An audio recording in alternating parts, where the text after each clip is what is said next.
Hi everyone. We welcome you guys to our channel. Many customers are confused about credit checks for their car insurance. Car insurance providers will look at your credit score when you compare quotes to check your details.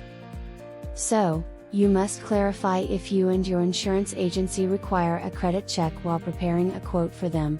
A clear information flow is key to have incredible communication with the clients. The cost of your car insurance is based on a number of things including your address, your job, your age, how long you've been driving, and your driving history, model of your vehicle, any no claims discount you may have, etc. But if you have a poor credit history, you may pay more for a monthly premium. Paying monthly is also usually more expensive than paying for your car insurance in one go, as providers typically charge interest on the monthly installments. If you want to pay monthly, it may be worth checking your credit report to make sure it's correct. You can learn and know more about this, as well as other important information, by visiting the link which is in the description box below.